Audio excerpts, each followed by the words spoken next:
Olá, alunos! Terceiro ano, começando agora o ano de 2023 e a gente está aí dando início a esse conteúdo de genética, né? Esse conteúdo de biologia que já vai começando aí com os conceitos genéticos, a gente está entrando na parte genética que vai fazer tu entender muita coisa. Eu estou aqui com vocês, professor Silvio Santos.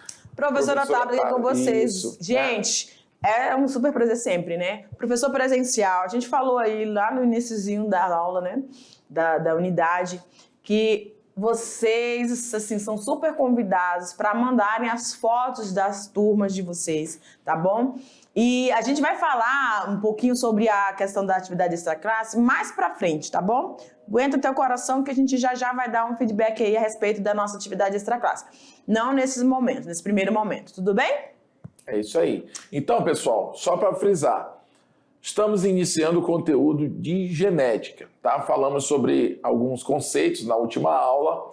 Agora a gente vai dar continuidade e falar de uma coisa, né? De uma figura muito importante que é essencial você saber sobre ele, sobre os estudos dele, quando você está estudando genética. É impossível você fazer genética ou estudar genética sem abordar o nome desse cara que a gente vai estar falando nessa aula. Afinal de contas, acho que você já ouviu falar o pai da física, o pai da química, o pai da medicina. Nesse caso aqui, a gente vai falar de um cara muito importante. Vamos lá, joga na tela, você vai saber quem é esse cara. Aula 3.1. Isso, aula 3.1, Mendel e a hereditariedade, professora. Vamos falar nessa aula, galera, sobre as inovações. Deixa eu ver onde é que está o meu... Vou fazer roxinho só para... Isso. As inovações mendelianas, tá? O que Gregor Mendel trouxe para mudar a cara da pesquisa, tá? Quando você fez o primeiro ano, você tem todo o passo a passo, né, professor? Verdade. Como é que você faz pesquisa? Você foca no objeto de estudo, você faz uma problemática, tenta resolver essa problemática através de experimentos, chega às suas conclusões, enfim. Mendel fez todas essas etapas, só que ele incluiu uma situação bem legal, porque ele gostava muito do que muita gente não gosta. Mas vocês vão conhecer a história dele, né? Característica do experimento de Mendel, o que foi importante, olha o olhar, vou dizer clínico, professor, do Mendel, tá? E qual era o seu objetivo, e ele conquistou esse objetivo, tá? Óbvio que toda metodologia, né, professor, tem os essas fases de sucessos e insucessos. Isso também aconteceu com o Gregor Mendel, mas ele era uma pessoa extremamente determinada. É isso que nós queremos de você, aluno que está finalizando aqui o ensino médio, tá bom? Então vamos então ao que interessa. Mas quem foi, professor Silvio? Quem foi esse carinha, hein? Quem foi Mendel, pessoal? Primeiro, de uma maneira assim, geral, Mendel ele é considerado ali o pai da genética, né? Porque foi ele o primeiro a desvendar chegar a algumas conclusões mais técnicas e científicas sobre como se dava a questão da hereditariedade, ou seja, essa passagem de características de pais para filhos, né? Ele foi o primeiro que conseguiu de uma forma mais plausível e de uma forma mais científica comprovar isso, tá? Através dos estudos dele. Ele foi um austríaco ali do século XIX, meados do século XIX, Gregor Mendel, né? Quando você ouvir falar em Mendel, se trata do Gregor Mendel. Ele é filho de pequenos fazendeiros, enfrentou algumas dificuldades financeiras para conseguir estudar e superou, pois valoriza muito seus estudos, tá? Então, Mendel, pessoal, vem cá, professora, apesar dele, a gente está falando dele assim, você vai romantizar essa história na sua mente, né? Poxa, ele foi um cara que nasceu, estudou, mostrou o estudo dele para o mundo e fluiu, o cara é o cara até hoje.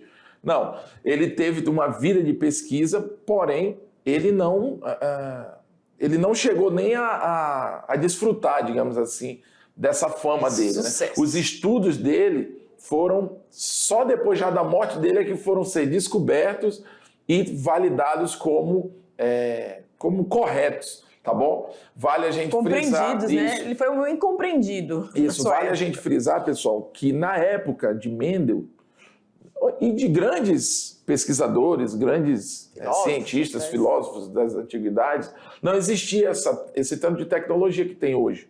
Então, é isso que acaba tornando o estudo deles mais genial, porque numa época que não existia tanto recurso, eles conseguiram chegar, como no caso do Mendel, ele conseguiu chegar numa conclusão tão correta, digamos assim, que até hoje, com todas as descobertas, ninguém ainda conseguiu invalidar o que ele falou. O que ele falou lá no século XIX, até hoje é tido como a base para a genética moderna, tá bom? Então, através desses estudos que ele fez com vegetais, mais especificamente ervilhas, joga na tela, vamos continuando aqui, falando aqui. Né? Em 1943, ele ingressou no serviço mosteiro agostiniano da cidade de Brno, hoje a atual República Tcheca, né? Então, anteriormente a Mendel, as análises de padrões, né, e herança eram difíceis e confusas pelo uso do material experimental pouco adequado, como os cruzamentos complexos. Então você percebe que existia uma busca por algumas informações que até então ninguém tinha conseguido desvendar. E essas buscas envolviam muitas vezes o quê? Animais que produziam características pouco marcantes ou mistas ao longo de sucessivas gerações. Então, nesse momento, é importante você lembrar lá do primeiro ano, olha aqui pra gente, né? Você lembrar lá do primeiro ano, quando a gente estuda sobre as teorias de como surgiu a vida, você percebe que existiam coisas um tanto absurdas, mas que eram tidas como realidade. Sim. Só com o desenvolvimento do estudo, né, de pessoas, o aprimoramento de cientistas que fizeram experimentos e conseguiram comprovar que aquelas teorias, como a teoria da abiogênese, por exemplo, né, quando eles conseguem provar que elas são equivocadas. Então é preciso pessoas que cheguem, estudem de alguma forma diferente e consigam chegar a conclusões que vão dar uma base científica, né, para o que ela está querendo afirmar. E nesse caso aqui, você percebe aqui que Mendel, né, nessa época, eles buscavam essa explicação dessa transmissão de caracteres. Mendel, já nesse universo, começa ali sua curiosidade sobre o assunto e passa a tentar contribuir com os estudos dele. Joga na tela e vamos continuando. Tá? O que a gente destaca um pouquinho é a questão assim, nesse período a gente já tinha aí, né, também outras teorias em outras regiões, né, outros países, pessoas também fazendo ciência, fazendo pesquisa, fazendo suas anotações, fazendo serviço, como o Charles Darwin, né? Quando ele falava da questão das diferenças por que numa mesma população ou numa mesma ninhada de filhotes você tinha indivíduos distintos, de cores, tamanhos distintos. Eram situações que eram perceptíveis, mas eles não conseguiam explicar de forma precisa. Então, Gregor Mendel, ele trouxe um olhar que até então não existia. E ele falou assim, para eu chegar a pontuar como de fato essa hereditariedade acontece, essa transmissibilidade acontece para os indivíduos que estão surgindo, né, os indivíduos nessas gerações, eu preciso ir para uma parte mais básica. Então, o que ele fez? Ele foi em busca de material, que está falando aqui, ó, que eram padrões de herança difíceis e confusos por causa do quê? Do material experimental, que trazia muita confusão, eram muitas informações, muitos dados para poder tabular isso, para poder organizar, estruturar e dizer assim, é por aqui, ó, não, isso aqui aconteceu assim por causa disso. Então, o que Mendel fez? Ajustou, alinhou o entendimento, e aí ele trouxe o que para isso, para esse ajuste? A matemática, os cálculos, que até então não tinham sido trazidos e abordados dentro dessa compreensão da transmissibilidade. Ainda não se falava em genética, esse conceito ainda não existia. Então era a questão da hereditariedade, tá bom? Então a pergunta era essa. Por exemplo, o meu filho herda uma característica minha, Mas como que isso acontece? Era isso que eles buscavam, né? Então, essa resposta para essa pergunta foi Mendel, o cara que deu início a desvendar, digamos assim, o desvendamento, não sei nem se existe essa palavra, né? A solução para esse, entre aspas, problema, que até então era algo natural, mas que ninguém sabia explicar, tá bom? Vamos lá. Perfeito. Quer falar mais alguma coisa na tela aqui, professor? Por enquanto é só. Vamos lá. Vamos lá, galera. Joga ali. Mendel compreendeu, então, que ele deveria partir de material o quê? Homogêneo. Ótimo. A homogeneidade, já diz a professora Sabrina, professor Almeida, né? É aquela questão de que você tem uma... quando a gente fala de substâncias homogêneas, né, professor? Depois que está homogêneo ali, não consegue distinguir mais nada. Mas quando você está preparando essa substância, você sabe que você está incluindo ali. Vamos imaginar aqui um bolo, né? Aí eu coloco o trigo, eu coloco o açúcar, eu coloco um pouquinho do sal, aí eu coloco o fermento, blá, blá, blá. Eu sei o que eu estou adicionando. Mendel era criterioso. Então ele sabia o que ele estava trabalhando, mas ele queria... A busca dele era pelo quê? Pelo material homogêneo. E trabalhar com plantas. Os outros anteriores a ele trabalhavam com animais, né? E, infelizmente, com animais que se reproduzem muito. Então, o que acontecia? Alguns começaram com roedores. Meu Deus, os roedores se reproduzem igual com ele, né? Rápido, são muitos. Então, a variedade é muito grande. E eles ficavam perdidos em meio de tantas informações. Eles não conseguiam chegar a essa organização mais homogênea. E aí, então, ele pega e fala, eu vou trabalhar, sabe com o quê? Com plantas. Agora, que planta, né, professor? Ainda tem essa questão. Ok, ele tá começando a funilar. Não vou trabalhar com animais, vou trabalhar com plantas. Perfeito. Que espécie?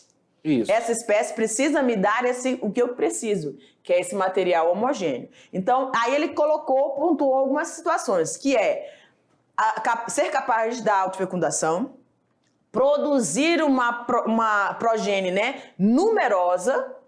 Por quê? Porque esse processo de reprodução rápida facilitaria para ele os resultados. Ele chegaria mais rápido, né? E devido à semente que pode ser guardada, ou seja, para os experimentos posteriores, ele teria que ter um local, um objeto de estudo que tivesse tudo aquilo que ele estava buscando, que eram aquelas informações que iriam ser transmitidas. Então, ele conseguiu isso a partir de plantas que geravam essa semente para gerações futuras. Tudo bem? Exatamente. Então, essas são características que facilitariam as respostas que ele estava buscando, né? Quando a gente fala ali de autofecundação, você já percebe que quando um indivíduo promove ali a autofecundação, o resultado dessa autofecundação vai ser um indivíduo puro, ou seja, não tem mistura com ninguém. Então, a partir do momento que ele promove a autofecundação numa planta, a semente que vai ser gerada disso, ele tem certeza que ela é totalmente descendente genética daquela mesma planta, porque ela mesma fecundou ela mesma. É um lance assim meio... Vamos lembrar para eles aqui... Mas... Isso, prof. Vamos tirar a confusão aqui, prof. Vamos lá. Olha aqui pra gente. Quando a gente fala desse conceito aqui de autofecundação, a gente vai lembrar aí, ó, animais. A gente tem as minhocas, né? As minhocas, elas são hermafroditas, só que elas, apesar de serem hermafroditas, terem tanto produzirem gametos feminino quanto masculino, elas fazem a fecundação cruzada. Elas precisam parear com outro indivíduo e elas trocam seus gametos. Eu tenho gametas femininos e masculino tem, mas os meus gametas femininos vão ser fecundados pelo gameta masculino dele. Então, fecundação cruzada. Aí o Mendel ele teve que pensar numa espécie que realizasse essa autofecundação. E o que isso significa dizer? Que você tem uma planta hermafrodita, ela tem as mesmas estruturas, tem tanto estrutura no masculino quanto no feminino no mesmo indivíduo. Olha, fiquei agora atrás do professor. No mesmo indivíduo, tá? Isso quer dizer que ela vai ter estruturas, né, femininas e masculinas junto, para poder realizar essa autofecundação. Isso, e só frisando o que eu acabei de falar, e quando você faz autofecundação, você está garantindo que o resultado daquela autofecundação não vai ter informações intrusas, de mim para mim mesmo. Então, essa semente vai ser uma semente pura de Silvio Santos, é pedigree. Isso. Entendeu? Só que ele fez isso, pessoal, com plantas. E vocês vão entender o porquê. Mas tá, tudo bem. Mas por que isso? Quando você vai... Por que essa questão de não ter misturas aleatórias? Porque quando você vai fazer uma pesquisa, no caso dele, que ele estava querendo responder uma pergunta que ninguém sabia, né? Ele precisa ter o nível máximo que ele conseguisse de pureza nas amostras dele, para que ele conseguisse... Interferência, o mínimo de interferência. O mínimo de interferência, para que ele conseguisse dar um resultado mais perto do que é o correto, né? Então, quando eu digo para você que, é como a professora falou do bolo, quando a gente vai fazer um bolo, eu sei que ali tem trigo, eu sei que ali tem leite, eu sei que ali tem sal, eu sei que ali tem fermento. Mas quando você mistura, você não, se você só olhar a massa pronta, você não sabe o que tinha ali, se você não conhece a receita, entendeu? Só que para ele saber para ele saber explicar depois o que ele fez nesse bolo, ele precisa saber, de fato, cada coisa que ele introduziu ali. Então, ele tendo um indivíduo puro, ele sabe explicar qual é realmente a descendência dela. Ele afirma com certeza, não, esse aqui não tem mistura, esse aqui não tem mistura. Eu vou cruzar os dois e vou ver no que dá. E daí ele vai começar as respostas para os estudos, os famosos estudos mendelianos. Vamos lá. Cuidadosamente, cautelosamente estudado e organizado. Com esta visão, Mendel fez duas importantes inovações. Qual a primeira, prof? Ele desenvolveu essa linhagem pura, como o professor falou, pedigree aí, né? De plantas homozigotas, de genes homozigotas, né? Para cada característica que pretendia estudar nas ervilhas. Para facilitar, ele começou a estudar essas características individualmente. Tá? Ele começou a selecionar poucas. Para quê? Para não incorrer no mesmo erro das pesquisas anteriores, que misturava tudo, era muito dado, muita informação e eles não conseguiam chegar a um consenso. Tá? O segundo, quantificou cuidadosamente, cautelosamente, rigorosamente seus resultados e os analisou estatisticamente. Afe Maria, eu lembro da estatística da faculdade, pelo amor de Deus, quase faltava fundir a cabeça. A estatística é uma parte da matemática que ela auxilia a tabulação de dados, né, professor? Vamos dizer assim. Então, ela organiza, ela facilita a tua compreensão a respeito de uma informação que pode ser tratada na matemática, mas é interpretada depois com as observações feitas, tá? Outra informação também, pessoal, eu até circulei aqui a ervilha, porque isso também é clássico.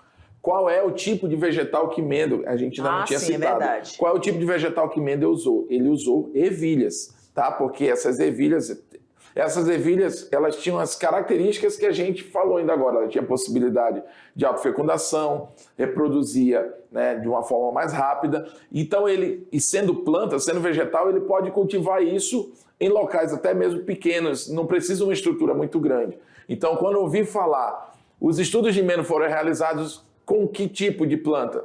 Ervilhas. Isso é tipo clássico dentro Vale destacar aqui, prof, porque no início ele não começou com ervilha, não. Foi com o quê, professor? Com roedor. Também, ele seguiu, só que aí o que ele fez? Eu tô falando dos vegetais, isso, quando ele trabalhou com vegetais. Não, só tô destacando. Que ele começou, ele começou já, não. Ele fez, eu tô falando que ele teve os seus intercursos, suas falhas aí no meio do percurso, para ele chegar aqui nas ervilhas e na espécie que ele destacou, né? Aí o que ele fez? Quando ele começou a trabalhar com roedor, ele falou, meu Deus, ele morava no mosteiro, gente. Imagina, um monte de rato ali. Aí o que aconteceu? Eu falei, não, tem que parar e né, não sei o que foi que ele fez com o rato, não vou falar. Mas aí ele falou assim, vou trabalhar com ervilha que eu não vou incomodar ninguém. Segundo o Shrek, o rato guisado é bom demais, né? Aquela cena com a Fiona lá. Então ele optou pelas plantinhas mesmo, era mais fácil de movimentar, né? E todo mundo gosta de planta, né? Quem não gosta também não vai se incomodar com uma plantinha ali, tá bom? E foi isso. Então vamos lá, a escolha da planta. Que planta era essa? A ervilha Pisum sativum. É uma planta herbácea, ou seja, ela não cresce, não chega a um porte muito alto, né? Foi sua escolha como material de experiência E essa escolha não foi casual, né? Primeiro porque essa espécie... Quais eram aquelas características iniciais ali, professor, que a gente tinha falado? Tinha que ter uma rápida reprodução, né? A planta que ele queria. Várias mostras, né? Várias amostras de uma vez só. Tempo. E ela era... possibilitava a autofecundação. Então ele viu essas características nessa espécie de ervilha, Pisum sativum, tá? Então ele começou a identificar que ela era uma planta fácil de cultivar, ciclo reprodutivo rápido, ou seja, curto, e que produzia o quê? Sementes, que eram aquelas que seriam detentoras dessas características que ele queria tanto puras, tá bom? Existiam muitas variedades disponíveis, dotadas de características de fácil comparação. Um exemplo, as variedades que flores púrpuras, essa corzinha, né? Que podia ser comparado com o que produzia flores brancas. Então eu tinha ali, ó, ele tinha já uma característica, cor das flores. Aí ele podia ser púrpura e poderia ser branca. Então ele foi destacando e selecionando. Que característica que eu quero analisar? Ah, é flor, cor da flor, beleza. Quais são as variedades? Ah, eu tenho a púrpura e a roxa, né? Isso. E a branca, tá bom? E aí, as outras características, ó. Existiam muitas variedades disponíveis, isso aí eu já falei. O que produzia sementes, assim, aí ele foi para a característica de sementes. Aí ele viu que existiam as lisas e existiam as rugosas. Tá bom? Então ele foi começando a selecionar que tipo de características de pelo menos uma variedade. Até mesmo tamanho também, né? Tamanho das plantas. Então, pessoal, o que acaba? Você consegue perceber que ele escolheu uma planta, não foi aleatório. Era uma planta que dava uma gama de diferenças que ele podia estar comparando uma coisa com a outra. Cor de flor, tamanho da planta, se a semente é lisa, se é rugosa, entendeu? Então, ela se reproduz rápido, ciclo curto. Ele não foi à toa. Era uma planta fácil de lidar e que iria mostrar resultados de uma forma mais rápida, né, para ele. E a questão da autofecundação, ela promove que ela tinha essa capacidade também. E é daí que começam na minha opinião, a genialidade do experimento. Porque você ter equipamentos para distinguir geneticamente uma coisa da outra, hoje em dia, entre aspas, é fácil, né, para os estudiosos da situação. Agora, você se basear só no seu poder de observação e afirmar uma coisa, é aí que Mendel, na minha opinião, ele ganha uma importância muito grande, né? Ele cruzava uma espécie com outra e, de repente, a partir daqueles resultados, ele passava a afirmar determinadas informações que ele observou, né? Diga, professor. Olha só, quando a gente fala lá que ele selecionou característica cor da flor e a textura da semente, lisa ou rugosa, o que isso é para você? Que conceito a gente está trabalhando aí, falando aqui, destacando? É o genótipo ou é o fenótipo? Ele tinha conhecimento do genótipo? Não. Não. Isso aí já faz parte da genética. Isso. Tá? Então, pessoal, com relação às características, né, do experimento de Mendel, que a gente vai entrar agora, é que vocês vão conseguir perceber a genialidade do cara, né, através só das observações que ele fez durante esse experimento. Só as observações viraram a base para a genética do mundo, para o resto da vida. E hoje em dia Mendel ainda é considerado como o cara que desvendou os mistérios ali iniciais da hereditariedade. Não é isso, professora? É isso mesmo. Então a gente vai ver agora as características desse experimento sobre Enfim, joga na tela. Senão eu acabo falando muita coisa antes, né? Então, características do experimento de Mendel. Vamos lá. Ele estudou 7 características nas plantas de ervilhas, tá bom? Então vamos lá. Vou botar logo tudo aqui, ó.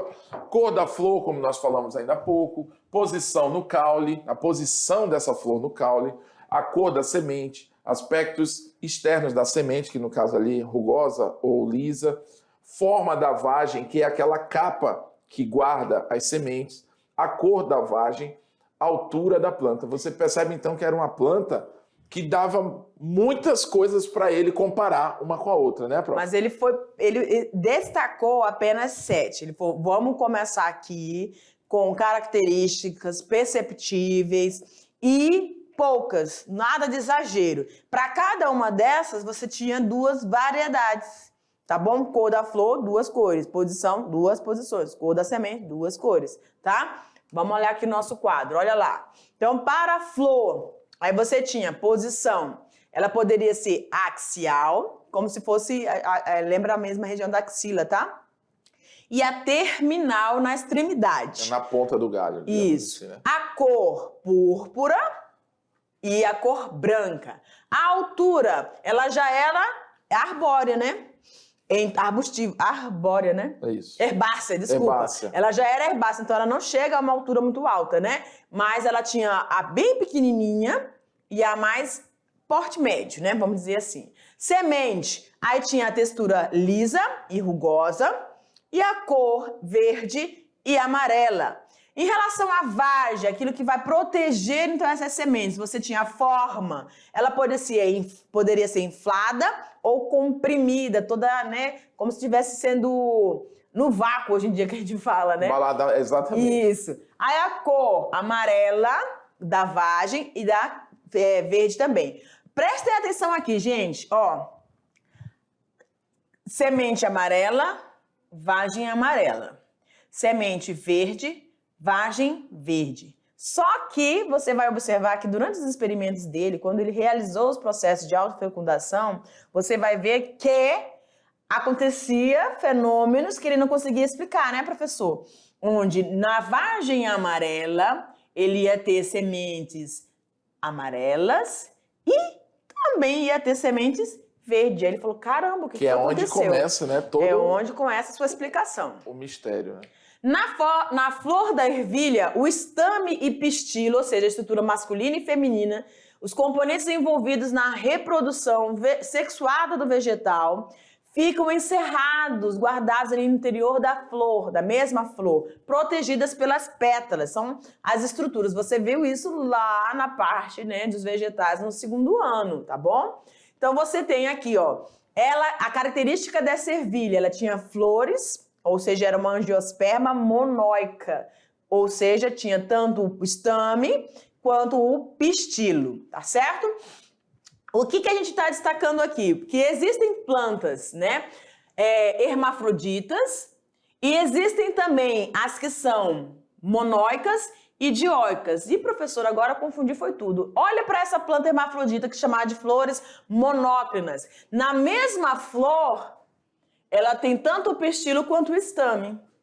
Na outra planta monóica, eu vou ter no mesmo indivíduo, eu vou ter flores que produzem estames e flores que produzem o quê? O pistilo. Já é diferente. E aí existem as dioicas, onde você vai ter uma planta, um indivíduo com produção de flores com estames e a outra com produção de pistilo. Essas são dioicas. Então, o que a gente chama a atenção aqui para você é dessas que são monóclinas, hermafroditas e as que são monóicas, com estruturas no mesmo indivíduo de flores mais distintos, tá? Então, vamos lá.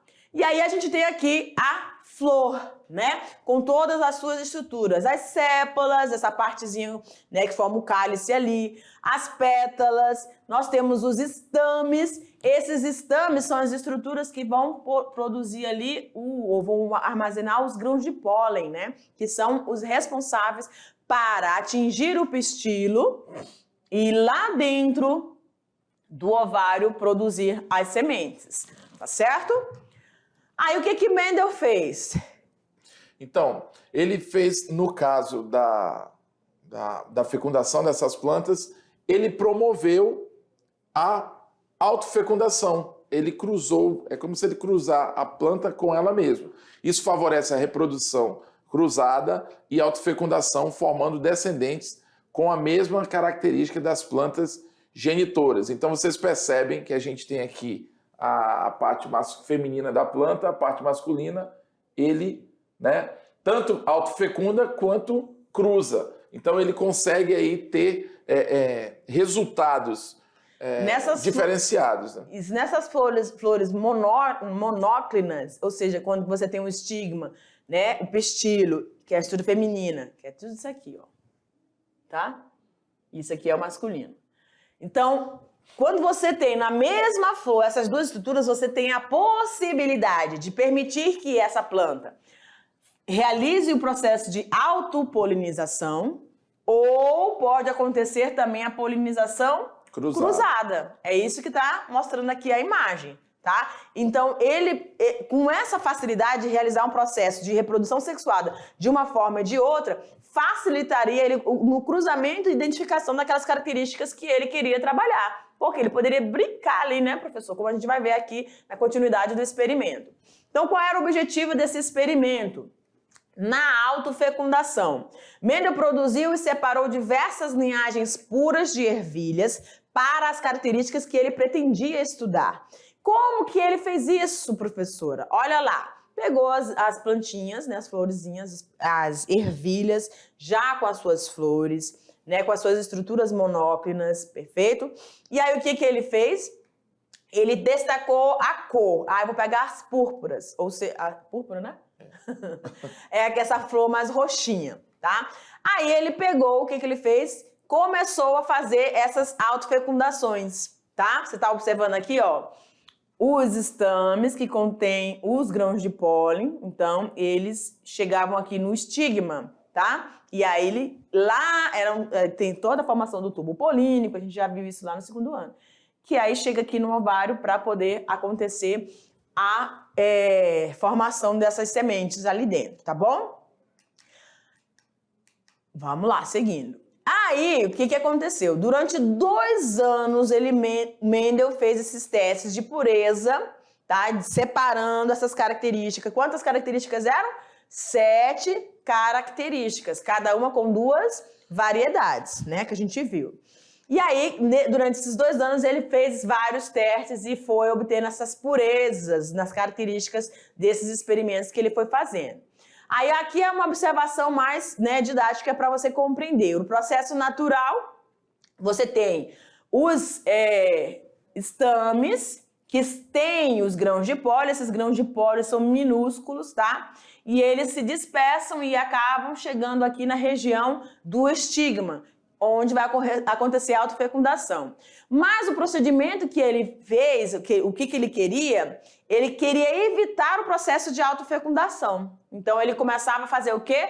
Os cortes. De quê, professora? Daquilo que iria ter as informações da estrutura masculina, tá? Então, olha lá.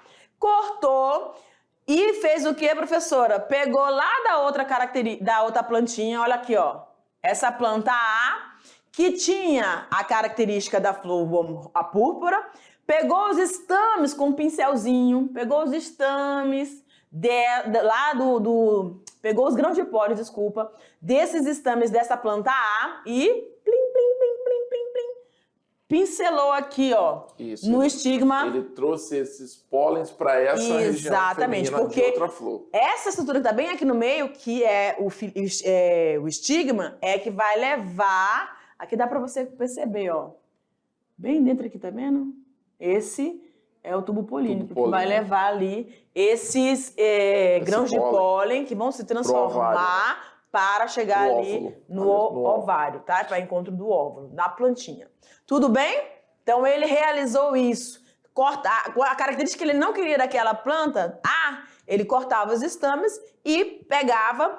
aliás, ele queria cruzar a informação que estava na planta A com a planta B. Então, ele cortava os estames da planta B, certo? Ele cortava os estames para não ter influência. Pronto, cortou todos os estames, não tem mais grão de pólen nessa plantinha, não tem como ela realizar a autofecundação, né, professor? E aí pegava o pincelzinho lá dos grãos de pólen da A e colocava aqui no estigma da B. Agora é interessante também, né, professora, que a gente falando aqui soa rápido, mas cada experimento desse que ele fazia, ele tinha que esperar essa planta crescer, aí depois de um tempo ele ia colher as vagens lá e ele ia ver qual foi a cor que saiu, se saiu com característica tal. Então não é um estudo assim, pessoal, que ele fez isso em 6 meses, 5 meses, é um estudo de longo prazo, né? Mas em virtude de outras espécies de plantas que levam anos para chegar à formação da semente e ter o indivíduo ali adulto, né, para se reproduzir novamente, as ervilhas não, elas são mais rápidas. Então, se tratando de vegetais, você já deve concluir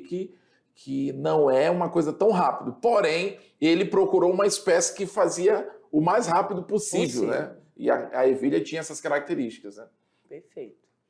E aí a gente tem, então, todas essas variedades, tá? Ele foi brincando ali, obtendo as vagens embaladas a vácuo, que agora eu esqueci, só vou lembrar disso.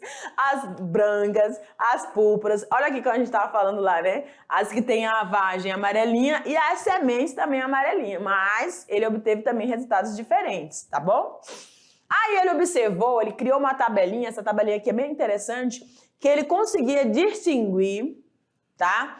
Algumas características que eram predominantes, que chamou de dominantes, e as que eram menos frequentes, vamos dizer, que ele chamou de recessivos, tá bom? Então, entre as dominantes, você tem ali a forma da semente, que era lisa, apareciam mais lisas, apareciam mais amarelas, vai, Marta, apareciam mais amarelas, desculpa, mais da cor da semente, é mesmo, né? Ô, Tchonsga, ô, Jesus. Forma da vagem. Agora você não tá entendendo nada, né, galera? É isso mesmo. Eu tô aqui bem pertinho. Coisas dos bastidores. Coisas de Tabita, meu Deus. Forma de vagem inflada ou verde. A posição axilar, tá? Essas eram as dominantes. Isso. Agora é assim, vamos aqui, professor, rapidão. Só para vocês entenderem essa questão de dominante e recessiva. Vocês percebem, né? O que fez ele pensar em dominante e recessiva? Já estava começando a surgir aí alguns conceitos que a gente usa até hoje, tá bom? Ele percebeu que essas características de cima, elas apareciam com mais frequência. Então, ele não sabia o que, mas algo fazia com que elas prevalecessem. Olha como já começou as observações dele. Ele chamou essas características, eu estou errando lá, ele chamou essas características de dominante.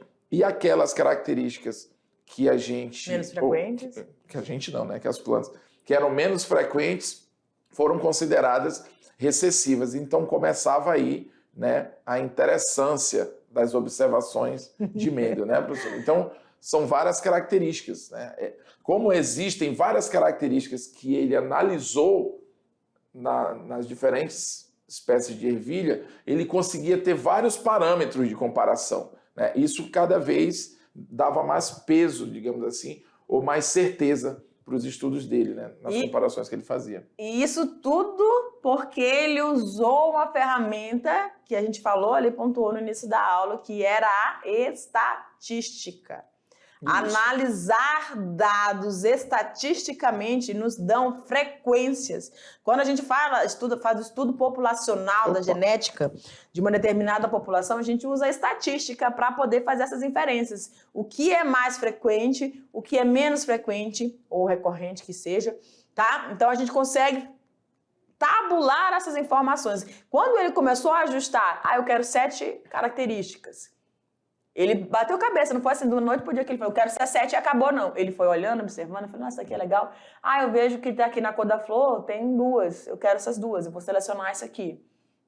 E aí ele foi ajustando, tabulando, organizando. A organização, gente, é tudo para você ter um entendimento de uma pesquisa, enfim. Chegar aos resultados que você quer. Você precisa ser organizado nos seus estudos agora, né, professor? Porque você está terminando o ensino médio, tá? Agora é o momento de ajustes finais, para que você aí alce os seus voos aí, que a gente deseja que sejam altos, bem altos, tá? É isso aí. Então, basicamente, né, introdutoriamente, esse foi o Mendel e essa é a importância dele para a genética moderna. Por quê? Porque ele conseguiu, né, dar início a essas respostas sobre a questão da hereditariedade. Claro que isso aqui a gente explicou de uma forma básica, como foram os estudos dele, né? Os estudos dele tinham lá suas complexidades, sim, mas basicamente foram essas observações que ele fez e as conclusões que ele chegou. A gente vai estar vendo os resultados dela aí mais para frente. A gente te aguarda na nossa revisão. Tchau, tchau.